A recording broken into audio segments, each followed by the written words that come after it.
When you were growing up, tell me about that, because I'll share a little bit about my childhood growing up, but I want to hear about you. So like when you were growing up, what type of kid were you? What type of vision did you have when you were a kid? What type of thoughts did you have just about life in general, success, sports, etc.?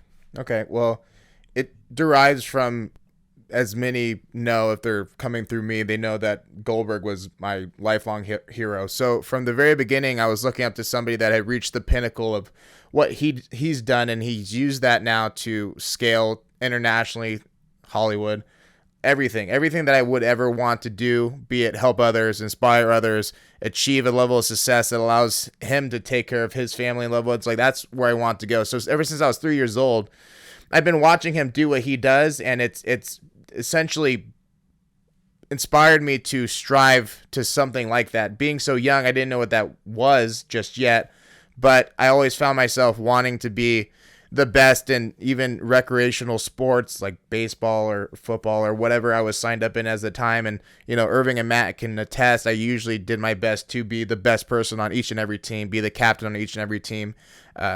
Even in school, like principals lists, like A's all the time. And like, I tried to push myself to be the best I could in every single aspect I could possible until I got older and things got more specific.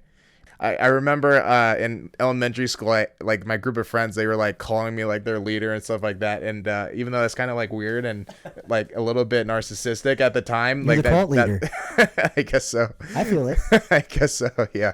So, but I've always found myself wanting to be the best in the community I was around and a leader within whatever community I was around. That bled into high school, captain on the wrestling team, so on and so forth, and then powerlifting, and then starting House Strong, and then getting my black belt, and then becoming a coach, and just always putting myself in a leadership type of position. I can't really recall a time where I wasn't, and if I wasn't, it was for a short period of time, and I worked very, very hard to put myself in a position to where people saw me as one of the standouts. And, when I started jiu-jitsu, obviously I'm not the best coming in, nor am I a leader in the gym, but I worked very, very hard 2-3 sessions a day to get to the point to where within 5-6 months, like I was one of the guys to